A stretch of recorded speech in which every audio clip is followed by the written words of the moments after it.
வணக்கம். என்ன செய்தியை பார்க்க போகிறோன்னு கேட்டிங்கன்னா, அடித்து நொறுக்கிய அண்ணாமலை, அலறி போன அமித்ஷா. அமித்ஷா போய் அலறாரா, அண்ணாமலை அடித்து நொறுக்குகின்றாரா? அரசியல் களமானது எப்படி மாறப்போகுதுன்னு கொஞ்சம் பொறுத்து பாரியா. அண்ணாமலை போகிற பாதை தவறான பாதையா? அதனால் அண்ணாமலையை பொறுத்த வரைக்கும் பாஜகவிலேருந்து விலகட்டும், புதிய கட்சி தொடங்கட்டும். ஆனால் தப்பு பண்ணுறவங்கிட்ட அண்ணாமலை அவர்கள் நியாயம் கேட்கலாம். ஆனால் எதிரி யாருன்னே தெரியாமல் தேவையில்லாமல் மோதினார்னா அவருடைய மண்டை தான் உடையும் அப்படின்னு பாஜகவினர் கருத்து தெரிவிக்கிறாங்க. யாரை அடித்து நொறுக்கினார் அண்ணாமலை? அமித்ஷா ஏன் காண்டானார்? இப்படி எல்லா விஷயத்தையும் நம்ம விரிவாக பார்க்கணுங்க. ஆனால் அதற்கு முன்பாக இது வரைக்கும் நம்ம சேனலை நீங்கள் சப்ஸ்கிரைப் பண்ணாதவங்க சப்ஸ்கிரைப் பண்ணிக்கிட்டு கொஞ்சம் சப்போர்ட் பண்ணுங்கள். அண்ணாமலை என்ன பண்ணார்னு கேட்டிங்கன்னா, இந்த நீட்டுக்கு பயங்கரமாக கெடுபிடி. டெலகிராம் சேனலை கூட பார்த்திங்கன்னா ஒட்டுமொத்தமாக முடக்கிட்டாங்க. ஏன்னா டெலகிராம் சேனலுக்கு எந்த விதமான ப்ரைவேசியும் கிடையாது. அதில் எல்லா விதமான வீடியோக்களும் வரும், எல்லா விதமான செய்திகளும் வரும். ஒரு படத்தை டவுன்லோட் பண்ணி அதில் அனுப்பலாம், எந்த விதமான கட்டுப்பாடும் கிடையாது. அதனால் இந்த டெலகிராமை பயன்படுத்தி தான் நீட்டு தேர்வுக்கான வினாத்தாளை அப்பப்போ ரிலீஸ் பண்ணிடுறாங்க. அதனால் இந்த நீட் தேர்வு நடந்து முடிகின்ற வரையில் இந்த டெலகிராமை ஒட்டுமொத்தமாக இந்தியாவில் தடை பண்ணியிருக்கிறாங்க. அது மட்டும் இல்லாமல் நீட் தேர்வுக்கு வினாக்களை தயார் செய்த பேராசிரியர்கள் கூட தனியாக தங்க வைத்திருக்கிறார்கள். இந்த நீட்டு தேர்வு நடைபெற்று முடிகின்ற வரையில் அந்த அளவுக்கு இந்த நீட்டு தேர்வை பாதுகாப்பாக நடத்தி முடிச்சிடணும். தகுதி உள்ள மாணவர்கள் மட்டும்தான் மருத்துவம் படிக்க போகணும். குறுக்கு வழியில் வரவனும், காப்பி அடிக்கிறவனும், காசு கொடுத்து போகிறவனும் நிச்சயமாக மருத்துவத்துறைக்கு போகக்கூடாது. ஏன்னா உயிர் சம்பந்தப்பட்ட விஷயம். அதனால் தகுதி உள்ளவர்கள் போகணும் என்பதனால தான் முறைகேடு நடந்த பிறகு கடுமையான நடவடிக்கையை மத்திய அரசாங்கம் எடுத்திருக்குது. மாணவர்களுக்கு எந்த விதமான அழுத்தம் வரக்கூடாது என்பதற்காக நீங்கள் தேர்வை கிட்டத்தட்ட ஒரு 3 மணி நேரத்தில் முடிக்கணும்னு வச்சுங்களேன், 180 நிமிஷத்தில். இந்த முறை நீங்கள் கூடுதலாக 195 நிமிஷம் கூட எடுத்துக்குங்க. ஆனால் சிறப்பாக பரீட்சை எழுதுங்க. எந்தவித அழுத்தமும் தேவையில்லை. ஐயோ நேரம் முடிந்து போதே என்ன பண்ணுறது அப்படின்றதுலாம் தேவையில்லை. உங்களுடைய படித்த விஷயங்களை நாங்கள் கொடுத்த கேள்வியை படித்து நல்லா தெளிவாக புரிஞ்சுக்கிட்டு பரீட்சை எழுதிட்டு போங்க அப்படின்னு கூடுதலான நேரங்கள் கொடுத்துருக்குறாங்க. அதனால் பாதுகாப்பான தேர்வு என்கின்ற பொழுது மாணவர்கள் படிச்சிருக்கிறோம், பாஸ் பண்ண போகிறோம் என்ற நம்பிக்கையுடன் எழுதுவாருங்க. தகுதி உள்ள நமக்கு எம்எல்ஏ சீட்டு, ஐயோயோ எம்பிபிஎஸ் சீட்டானது கிடைக்கும் என்று மாணவர்கள் நினைப்பாங்க. அந்த நம்பிக்கை ஏற்படுத்துவதற்காக தான் இத்தனை கெடுபிடிகளும் இத்தனை பாதுகாப்பு வழிமுறைகளும். ஆனால் இதைத்தான் அண்ணாமலை அவர்கள் பார்த்திங்கன்னா கேள்வி எழுப்பியிருக்கின்றார். என்னப்பா பிரதமர் அலுவலகத்துக்குள்ளே போகிற விஷயமா இது? இந்த நீட் தேர்வு எக்ஸாம் ஆளுக்குள்ளே போகின்ற விஷயம். ஏன்னா முதல்ல சிஆர்பிஎஃப் வீரர்கள் சோதனையிடுவாங்க, அதுக்கப்புறம் சிஎஸ்ஐஎஃப் வீரர்கள், அதுக்கப்புறம் ஐஏஎஃப், இப்படி பல்வேறுபட்ட சோதனைகளுக்கு பிறகு தான் நம்முடைய பிரதமர் அலுவலகத்துக்குள்ளே போக முடியும். அங்கே போனால் பயோமெட்ரிக் மூலமாக சோதனை செய்வாங்க, கண் எல்லாம் வச்சு யார் என்னன்றது. அதற்கு பிறகு பாடி முழுவதும் சோதனை செய்வாங்க. அதற்கு பிறகு தான் பிரதமரையே பார்த்திங்கன்னா சந்திக்க விடுவாங்க. அதே மாதிரி தான் நீட்டுக்கு ரொம்பவே கெடுபிடியை அதிகரித்திருக்கிறீங்க. இந்த கெடுபிடியெல்லாம் பார்த்திங்கன்னா மாணவர்களுக்கு மிகப்பெரிய அழுத்தத்தை கொடுக்கும். அது மட்டும் இல்லை, மாணவர்கள் ஏதாவது பிட்டு எடுத்துகிட்டு போகிறாங்களா, இல்லை காப்பி அடிக்க போகிறாங்களா, இல்லை வினாத்தால் அவங்க எங்கேயாவது விலைக்கு வாங்கி அதன் மூலமாக விடையை தயார் பண்ணிட்டாங்களா அப்படின்னு மாணவர்களை இவ்வளோ ஸ்கேன் பண்ணுகின்ற இந்த பிஜேபி அரசாங்கமானது கொஞ்சம் ஹால் டிக்கெட்டை தரவிறக்கம் செய்கின்ற போது பல்வேறுபட்ட பிரச்சனை இருக்குது அப்படின்னு சொல்லிக்கிட்டு இருக்கிறாங்க. அந்த பிரச்சனையெல்லாம் தீர்க்காமல் மாணவர்களுக்கு கூடுதலான நேரம் கொடுத்து நீ ரொம்ப நேரம் எக்ஸாம் ஹாலில் உட்காந்துருக்கணும் அப்படின்னு ஒரு புதிய அழுத்தத்தை கொடுக்குறீங்க. 2020 நீங்கள் என்ன சொன்னீங்க? மாணவர்களுக்கு தேர்வு எழுதுகின்ற ஒரு மன அழுத்தம் இருக்குது, அந்த மன அழுத்தத்தை குறைப்பதற்காக தான் நாங்கள் நீட்டே கொண்டு வரோம் அப்படின்னு சொன்னீங்க. ஆனால் இன்றைக்கி இந்த நீட் தேர்வே மாணவர்களுக்கு பெரிய சுமையாக மாறி இருக்கிறது.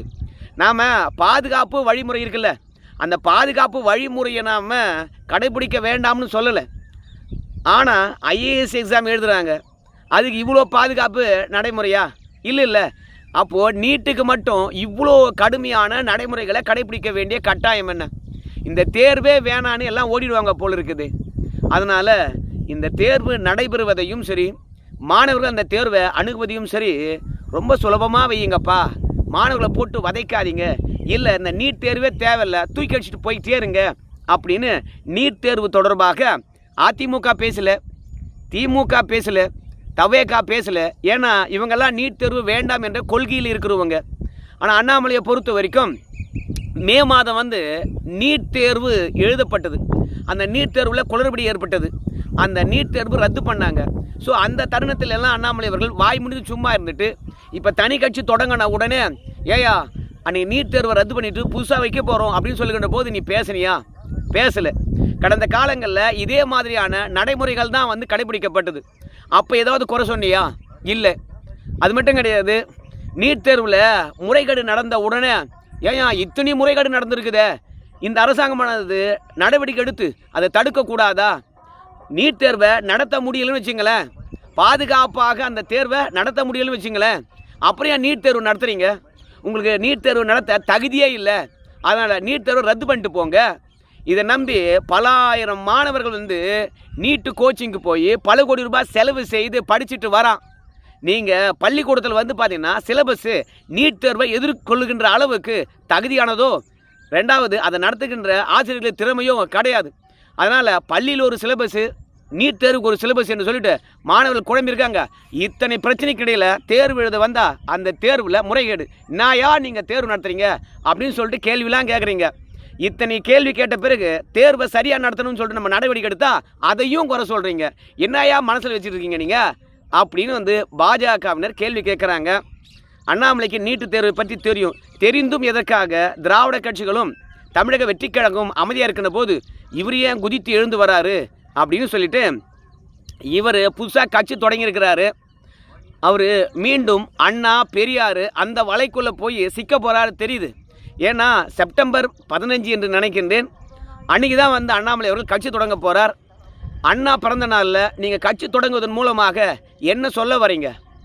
அது மட்டும் கிடையாது, பாலியல் வன்புணர்வு. இந்த பாலியல் வன்புணர்வு என்கின்ற பொழுது அண்ணாமலை அவர்களை பொறுத்த வரைக்கும் குற்றவாளியாக பார்க்கணுமா, இல்லை வடநாட்டை சார்ந்தவங்க என்று சொல்லிட்டு வட மாநிலத்தவர் வராங்க, பிற மாநிலத்தவர் வராங்க அப்படின்னு சொல்லிவிட்டு கிட்டத்தட்ட ஒரே நாளில் 12 பாலியல் வன்புணர்வு நடந்திருக்குது. அந்த 12 பாலியல் வன்புணர்வில் 8 பாலியல் வன்புணர்வுகள் வட மாநிலத்தை சார்ந்தவங்க செய்திருக்காங்க. ஸோ இப்போ இருக்கின்ற தவேக அரசாங்கமானது வட மாநிலத்தில் யார் வராங்க, எதுக்கு வராங்க, எங்கே தங்குறாங்க, எந்த கம்பெனியில் வேலை பார்க்குறாங்க, அந்த கம்பெனியிலிருந்து வட மாநிலத்தவர் தொடர்பாக ஒட்டுமொத்த தரவுகளையும் காவல்துறை சேகரிக்க சொல்லலாம் இல்லையா? மொத்தமாக வட இந்தியர்களுடைய ஆதிக்கமானது தமிழகத்தில் அதிகரித்து போச்சு. வாங்க பொழப்ப பாருங்க. ஆனால் குற்றம் செய்வதற்கு இங்கே அவங்க இடம் தரக்கூடாது என்பதனால இந்த தமிழக அரசாங்கமானது அவங்கெல்லாம் கண்காணிக்க வேண்டும். வர்றவன் போதைப் பொருள் எடுத்துன்னு வரானா, இல்லை அவன் வந்திருக்குவன் யார், என்ன அந்த ஊரில் அவனுடைய குற்ற பின்னணி ஏதாவது இருக்குதா, அதனால தான் இங்கே எஸ்கேப் ஆகிருக்கானா, அப்படி எல்லாவற்றையும் ஆராய வேண்டிய தமிழக அரசாங்கமானது ஏன் ஆராய மாட்டுறது? இங்கே வட மாநிலத்தவருடைய ஆதிக்கம் அதிகரிப்பதே நமக்கு கவலைக்குரிய விஷயம் என்றால் அவங்க குற்ற செயலில் வேற ஈடுபடுறாங்களே அப்படின்னு சொல்லிட்டு தென்னிந்தியா வட இந்தியா என்று அண்ணாமலை வேற இந்த குற்றவாளியாக பார்க்காம அவன் எந்த பகுதியை சார்ந்தவன் என்று வேற குறிப்பிட்டு சொல்கிறாரு.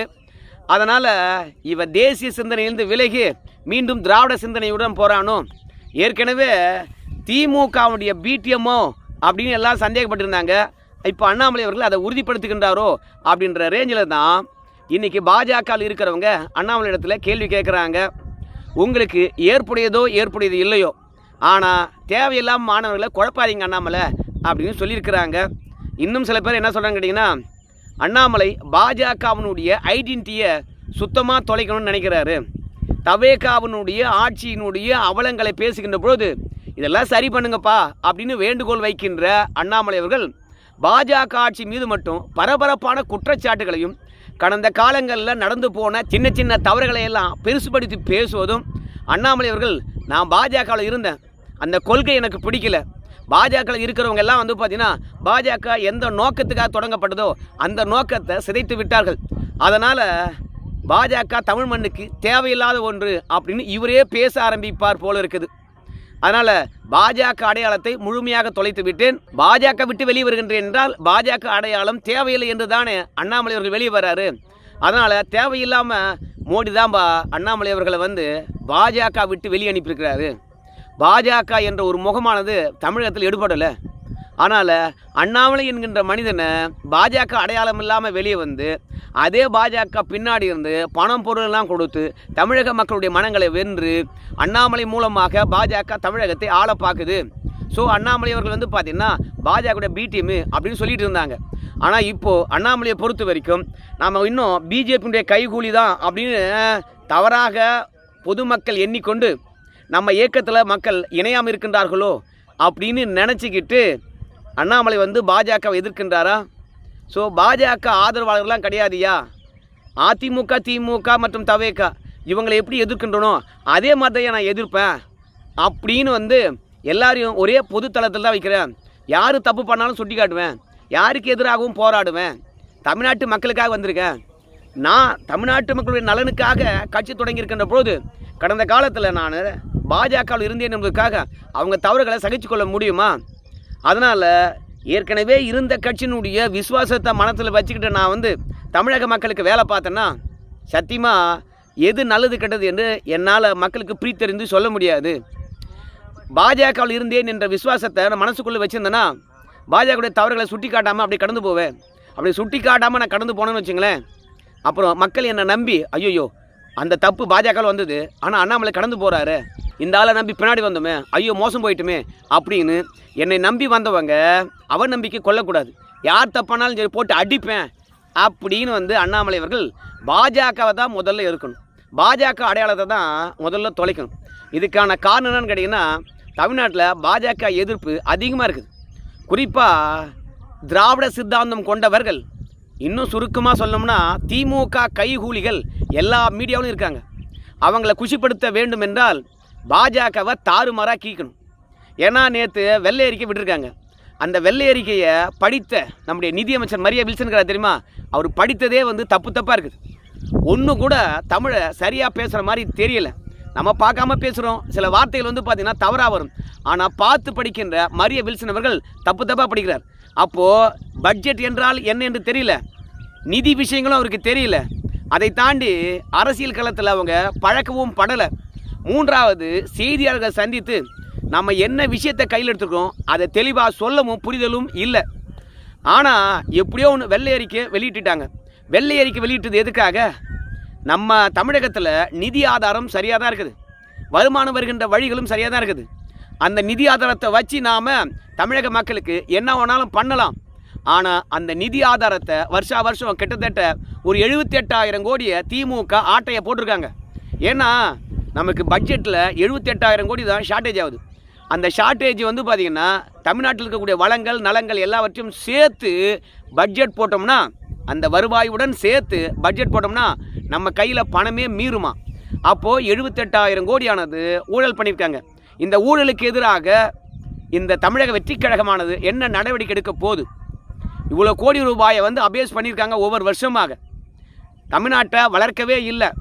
அப்போது ஊழல் செய்தவர்கள் வந்து யார் என்னான்னு இந்த வெள்ளை அறிக்கை மூலம் தெரிஞ்சிச்சு. அடுத்த கட்டமாக என்ன நடவடிக்கை எடுக்க போகிறாங்க? அப்போது அண்ணாமலையை பொறுத்த வரைக்கும் தமிழ்நாட்டுடைய நிதி நிலைமையை மோசமாக்கினவங்க, பொருளாதார வளர்ச்சியில் பின்தங்க வைத்தவங்க, நிர்வாக சீர்கேடை வளர்த்தவங்க, இந்த ஊழல்வாதிகள் மீது நீ என்னையா நடவடிக்கை எடுக்க போகிற? வெள்ளை அறிக்கை விட்டேன், இந்த வெள்ளை அறிக்கையின் மூலமாக தமிழ்நாட்டு மக்களுக்கு இது நடக்க போகுது அப்படின்னு நீ என்ன சொல்ல வர? அதை முதல்ல உறுதியளிக்கணுமா இல்லையா? வெறுமனே வந்து திமுக ஆட்சியில் வெள்ளை அறிக்கை விட்டாங்க, அதிமுக மீது நடவடிக்கை எடுக்கல. இப்போ தமிழக வெற்றி கழகமானது வெள்ளை அறிக்கை விட்டுருக்குது. ஏற்கனவே கடை வாங்கின விஷயமானது ஊருக்கே தெரியும். ஏன்னா பட்ஜெட்டில் தெளிவாக சொல்லிட்டாங்க, நீங்கள் புதுசாக சொல்ல தேவையில்லை. அதனால் எங்கே தப்பு நடந்துருக்குது அப்படின்னு கண்டுபிடிச்சிங்க. அந்த கண்டுபிடிச்ச தவறை சரி செய்வது மட்டும் இல்லாமல் மீண்டும் இந்த மாதிரி ஒரு தவறை ஒருத்தன் செய்யவே கூடாது, செய்ய துணியவே கூடாது. அவனுக்கான தண்டனையை சிறப்பாக கொடுத்தீங்கன்னு வச்சிங்களேன், தமிழ்நாட்டில் ஊழலை ஒழிக்கலாம். எப்படி பாலியல் வன்புணர்வுக்கு எதிராக கடுமையான தண்டனை கொடுக்கப்படும், அந்த தண்டனை விரைவாக பெற்றுத்தரப்படும் அப்படின்னு சொல்கிறீங்களோ, அதே மாதிரி வந்து நீங்கள் ஊழல் செஞ்சு அபேஸ் பண்ணியிருக்காங்க திமுககாரங்க, அவங்களுக்கு கடுமையான தண்டனை தரப்படும், விரைவாகவும் தண்டனை தரப்படும். மக்கள் வந்து உழைச்சி வரி கட்டுறான், அந்த வரி பணத்தை வந்து பார்த்தீங்கன்னா ஒட்டுமொத்தமாக ஆட்டையை போட்டிருக்காங்க. தமிழ்நாட்டில் வந்து வளங்கள் இருக்குது, அந்த வளங்களை விற்று காசாக்கி தின்னுருக்கானுங்க. அப்போது தமிழ்நாட்டையும் சீரழித்து மக்களையும் நாசமாக்கின இந்த திமுகவினுடைய ஒட்டுமொத்த அமைச்சர்களையும் ஒட்டுமொத்த சட்டமன்ற உறுப்பினர்களையும் தூக்கி உள்ள வைப்பேன். விரைவாக விசாரணை நடக்கும். விரைவான தண்டனை வாங்கி தரும் அப்படின்னு சொல்லிட்டு ஏதாவது நம்பிக்கைக்குரிய விஷயமா பேசியிருந்தா மக்கள் எல்லாம் பாராட்டியிருப்பாங்க. மொத்தத்தில் வெள்ளை அறிக்கை எதுக்காக? தப்பாக படிக்கிறதுக்கா? தமிழ்நாட்டில் எவ்வளோ கடன் இருக்குன்னு தெரியாத எங்களுக்கு தெரியுமே. ஸோ அதனால் தவேக அரசாங்கமானது வெள்ளை அறிக்கை விட்டது நல்லது தான். ஆனால் தப்பு செஞ்சவங்க மீது என்ன நடவடிக்கை எடுக்க போகிறீங்க அப்படின்னு உண்மையான எதிரி தமிழக வெற்றி கழகம் தான். அவர்களுக்கு எதிராக தான் அண்ணாமலை கட்சி தொடங்கியிருக்கின்றார். அப்போது எதிரியை ஃபிக்ஸ் பண்ணிட்டு அவரை மட்டுமே டார்கெட் பண்ணி அடித்தா மட்டும்தான் வெற்றி கிட்டும். அதை விட்டுவிட்டு ஒரு பக்கம் பாஜக பக்கம் ஓடி போய் தன்னுடைய சிந்தனையை டைவெர்ட் பண்ணுறது, இன்னொரு பக்கம் அதிமுக, இன்னொரு பக்கம் திமுக. உன்னுடைய எதிரி யார்? தமிழக வெற்றி கழகம். அவங்க தான் ஆளுங்கட்சி. எப்படி விஜயை பொறுத்த வரைக்கும் எத்தனை கட்சிகள் இருந்தாலும் அவங்களெல்லாம் விமர்சனம் பண்ணாமல் திமுகவை மட்டுமே போட்டு பயங்கரமாக அடித்தார். ஸோ திமுகவுக்கு மாற்று தவேகா தான் என்று சொல்லி நம்பி மக்கள் ஓட்டு போட்டாங்க. அப்போ நீங்களும் வந்து பார்த்தீங்கன்னா தவேகா செய்கின்ற சின்ன சின்ன தவறுகளை பெருசாக பேசி அவங்கள அடின்னு அடித்து உங்கள் கட்சியை முன்னுக்கு கொண்டு வரதை விட்டுவிட்டு தமிழ்நாட்டில் பாஜக எதிர்ப்பு இருக்குது. ஆனால் அந்த பாஜக எதிர்ப்பு அண்ணாமலை கட்சி வளர்க்குறதுக்கு தேவைப்படுமா? தேவைப்படாது. தேவையில்லாமல் என்னத்துக்குப்பா பாஜக போட்டு அடிச்சுன்னே இருக்கிறாரு அப்படின்னு சொல்லிவிட்டு எல்லா விஷயத்தையும் தெரிந்தவர், கூடவே இருந்து பயணித்தவர் பாஜக மீது பழி போகிறது சரியில்லைங்க. அமித்ஷா பாருங்கள், எப்படியா இருந்தாலும் அண்ணாமலைக்கு ஆப்பு வைப்பார். அண்ணாமலை என்ன தூய்மையான ஆளா? எவ்வளோ ஊழல் பண்ணிக்கிறார் தெரியுமா? அவருடைய விஷயங்கள்லாம் நோண்ட போகிறாங்க பாருங்கள் அப்படின்னு பாஜகவினர் அண்ணாமலை தப்பு பண்ணவரோ இல்லையோ ஆனால் ஊழல் பண்ணவர் என்று சொல்லிட்டு அம்பலப்படுத்திட்டு இருக்காங்க. இன்னொரு விஷயம் என்ன தெரியுமா? அண்ணாமலை பொறுத்த வரைக்கும் ரஜினியினுடைய பெயரை பயன்படுத்தி தான் அரசியலுக்கு வராரு. அதையே முடக்கிறோம் பாரு அப்படின்னு சொல்லிவிட்டு நம்ம நயனா நாகேந்திரன் அவர்கள் நம்ம மோடி அவர்களுடைய 12 ஆண்டு கால ஆட்சி சாதனை புத்தகத்தை நம்ம ரஜினிகாந்த் கிட்ட கொடுத்துட்டு போய் ரஜினிகாந்தை பேசி என்னையா அண்ணாமலைக்கு ஆதரவாக தர அப்படின்ற விஷயத்தெல்லாம் கேட்டு தெரிஞ்சுட்டு தயவுசெய்து அண்ணாமலை ஒன்றும் தூய்மையான ஆள் கிடையாது, அந்த ஆள் மீது எவ்வளோ புகார் இருக்குது தெரியுமா அப்படின்னு புகார் விஷயத்தெல்லாம் வந்து நம்ம ரஜினிகாந்த் கிட்ட சொல்லி இனி அண்ணாமலை அவர்கள் உன்னுடைய பெயரே பயன்படுத்தக்கூடாது, ஏதாவது ஒன்று பண்ணு அப்படின்னு சொல்லிட்டு வந்திருக்கிறாராம். அதற்கு முன்பாகவே வந்து நம்ம ரஜினிகாந்த் அவர்கள் ஏப்பா என் பெயரையோ என்னுடைய ஃபோட்டோவோ எந்த கட்சிக்காரும் பயன்படுத்தக்கூடாதுப்பா அப்படின்னு சொல்லிட்டு தடையும் போட்டிருக்கார். ஸோ மொத்தத்தில் அண்ணாமலைக்கு ஆதரவு வட்டங்கள் எங்கிருந்தெல்லாம் வருமோ அதையெல்லாம் தடுக்கின்ற விஷயத்தில் பாஜக களமிறங்கியிருக்கின்றதாம். ஸோ இந்த பாஜகவுடைய எதிர்ப்புலேருந்து அண்ணாமலை அவர்கள் எப்படி எழுந்து வர போகிறாரு? தேவையில்லாமல் அமித்ஷாவை சீண்டிட்டாரோ, ஆப்பில் போய் உட்காந்துட்டாரோ, இப்போ அண்ணாமலை செய்திருக்கின்ற ஊழல் என்று சொல்லிட்டு பல பட்டியலை விடுறாங்களே, அதெல்லாம் உண்மையா? உங்கள் கருத்தை சொல்லுங்க. நன்றி.